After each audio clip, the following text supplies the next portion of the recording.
Bom dia, então estamos aqui na Oncologia do Hospital Santa Júlia para começar a nossa live sobre o Novembro Azul. Esse é o Dr. Thiago, ele vai falar para vocês sobre sexualidade e câncer de próstata.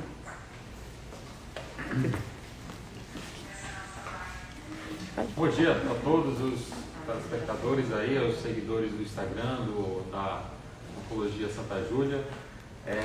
Meu nome é Thiago Ferreira, eu sou médico urologista, membro titular da Sociedade Brasileira de Urologia e estou aqui participando desse movimento que faz parte do Novembro Azul.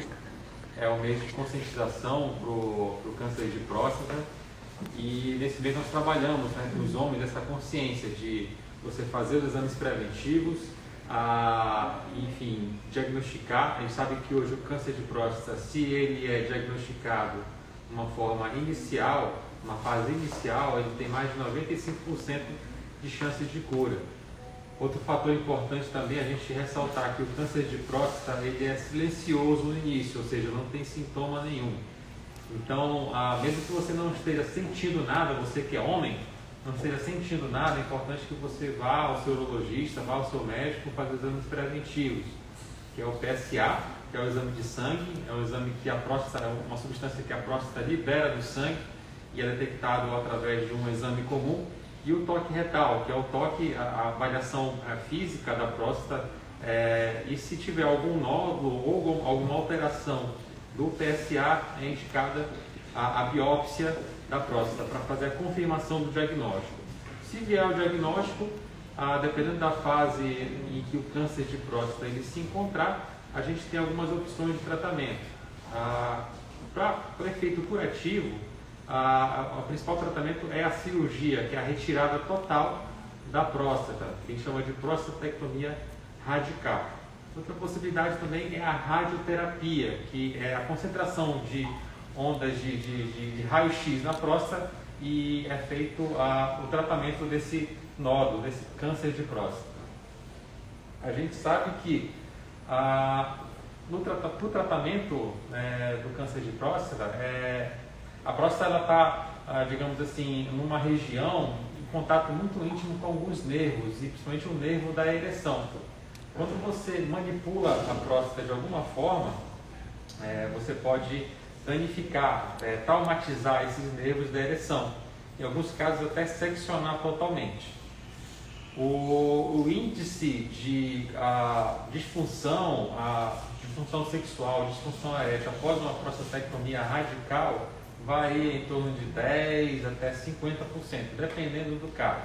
Obviamente, quando o tumor está um pouco maior, já saindo um pouco da próstata, é necessário uma agressividade da cirurgia, então a gente realmente tem que fazer a secção desse nervo. Quando o tumor está numa fase inicial, a gente avançou muito hoje na urologia em relação à técnica cirúrgica da prostatectomia. A gente consegue fazer o que a gente chama de preservação dos nervos, e isso aí contribui bastante para a preservação da ereção e da função sexual após a cirurgia. Mas, eventualmente, a gente ainda tem alguns problemas, alguns pacientes que infelizmente ainda evoluem com essa dificuldade de ereção. Para isso, a gente tem alguns programas, alguns métodos de reabilitação. Existe um programa de reabilitação peniana que utiliza-se de, digamos assim, alguns instrumentos.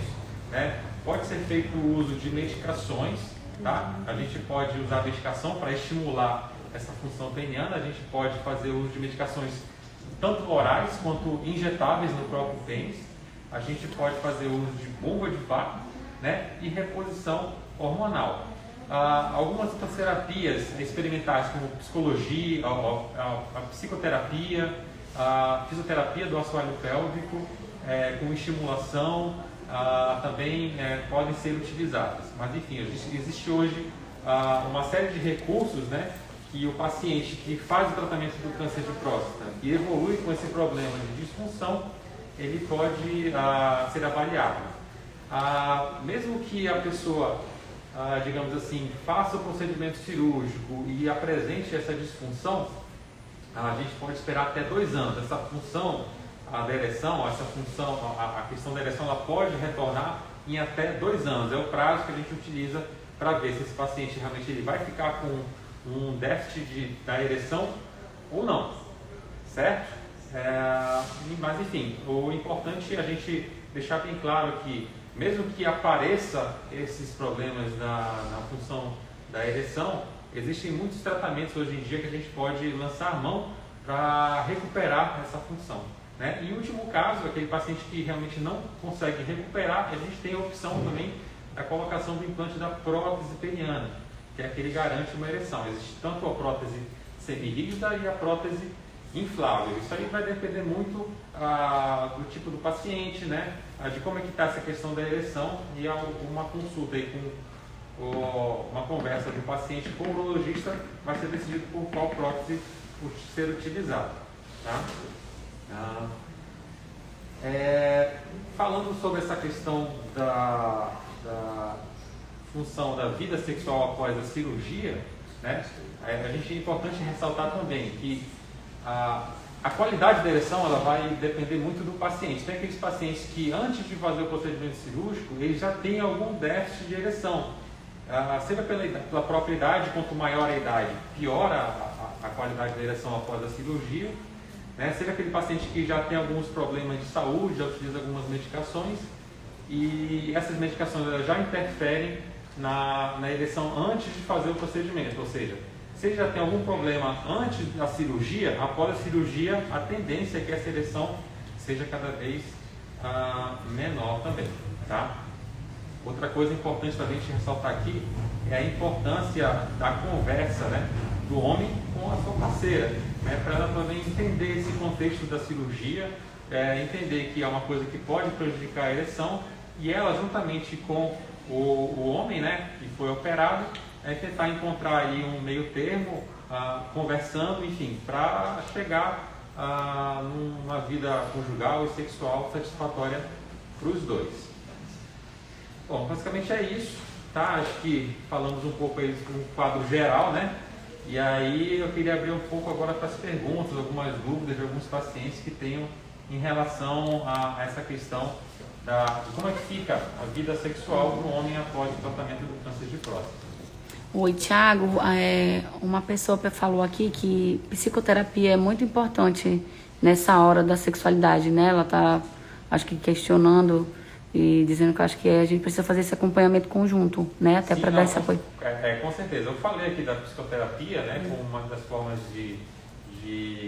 uma das terapias disponíveis para fazer essa reabilitação peniana. Essa psicoterapia é importante tanto o próprio homem, né, que foi submetido ao procedimento cirúrgico, quanto a sua parceira, né? Como eu falei aqui, uma situação de mudança, né, da vida dos dois. Eu acho que a psicoterapia realmente é uma grande aliada nesse momento para levar a uma vida sexual satisfatória após o tratamento. Alguém tem alguma pergunta? O senhor tem alguma pergunta? Doutor, no meu caso, vamos dizer, no bloqueio hormonal, eu fiz e agora estou fazendo a rádio. A tendência é cair a parte de vontade sexual, e isso depois do tratamento vai voltar ou não vai voltar? Depende do tipo de bloqueio hormonal que você for fazer, tá? Existem o bloqueio hormonal contínuo e o bloqueio hormonal intermitente, tá? No contínuo, realmente, como o próprio nome fala, um bloqueio hormonal que vai realmente impedir ali o efeito da testosterona, que é o principal hormônio masculino. Isso aí tem o objetivo, na verdade, de fazer o controle do tumor, né? E se for um bloqueio contínuo, assim, não resta muita opção para a gente em relação a essa questão da hormonal, libido, enfim, taxa de testosterona. Se for um bloqueio intermitente, a gente pode ir trabalhando, né, no momento que reavaliar como é que fica esse hormônio depois, como é que fica essa questão da libido e ereção após, tá? Mas assim, nesse meio tempo a gente pode lançar a mão de tratamento medicamentoso para ereção, injetável também, tá? Isso pode ter uma boa resposta. Eu não ia afetar então se eu tomasse uma medicação paralela em função de eu estar fazendo o bloqueio hormonal. Não teria problema. Que medicação você fala? É a medicação para estimular a ereção? Sim. Não, a princípio não teria nenhum efeito, tá? que o bloqueio hormonal ele vai agir no hormônio e a medicação da ereção ela vai agir nos vasos sanguíneos que levam à ereção. A gente tem que entender que a ereção nada mais é do que o enchimento dos corpos cavernosos, né, que estão presentes no pênis, é o enchimento de sangue dessas estruturas que leva à ereção. E a medicação ela vai estimular o fluxo sanguíneo para esses corpos cavernosos, para o pênis ficar cheio de sangue e ereto. Não teria problema tomar. Não. Nós chamamos a doutora Gilmara também, que é nossa oncologista clínica aqui do Hospital Santa Júlia, para responder também algumas perguntas que os pacientes fizeram, as pessoas fizeram no Instagram, para ajudar o doutor Tiago. Os dois então vão responder. Uma primeira pergunta foi: pode ter relação sexual durante o tratamento com quimioterapia? Olá. Sim, a gente não contraindica a relação sexual desde que a relação sexual esteja protegida. Então, a gente sugere que use o preservativo como método de barreira por conta da defesa. As células de defesa estão mais baixas nesse período para evitar alguma contaminação. Mas não tem problema nenhum do ponto de vista fisiológico o paciente conseguir ter relação sexual, ter sua vida sexual ativa durante o tratamento. A outra pergunta também é: todo paciente perde a fertilidade após os tratamentos? Os dois, né, eu acho. Não, a fertilidade em si não é perdida totalmente, né? Durante o período de quimioterapia, a gente sugere que o paciente não engravide, né? No caso a mulher não engravidar, e o homem também, a gente consegue, durante o tratamento, diminuir a produção de espermatozoide, e alguns desses espermatozoides eles são produzidos não de forma adequada. Então a gente pede que evitem gravidez durante o período de quimioterapia. Mas, passado o período da quimio, a mulher recupera algumas vezes a função ovariana, se ela não estiver na menopausa, e o homem volta a produzir espermatozoide, né? Então, o ideal é que a gente esteja, antes de iniciar o tratamento, a gente saiba o basal do homem, por exemplo, um espermograma antes de iniciar, e depois de terminar a quimioterapia, a gente colhe novos espermogramas para a gente comparando. E ao longo do tempo a gente vai fazendo acompanhamento e volta a produzir normalmente. Alguma observação, doutor Tiago? Isso em relação à quimioterapia, né, Mara? Com relação à cirurgia, realmente a gente sempre orienta os homens antes da cirurgia que eles não vão ter mais a possibilidade de engravidar na forma natural. Até porque a gente faz a secção, né, dos vasos, dos ductos deferentes, que são uns canais que levam o espermatozoide do testículo para fora. A gente faz a secção durante a cirurgia e esse homem já não mais vai ter a eliminação do líquido seminal durante o orgasmo. Então a gente pede, se quiser, tiver vontade de ter filhos futuramente, para ele, digamos assim, congelar esse esperma antes, né, e utilizar métodos de fertilização, digamos assim, induzidas. Mas de forma natural, isso não é mais possível após o procedimento cirúrgico da prostatectomia radical. Acho que então é isso. Gente, obrigado. A nossa live agora está terminando. Agradeço a presença de todos, do Dr. Tiago, da doutora Gilmara. E, então, hoje é a nossa palestra do Novembro Azul.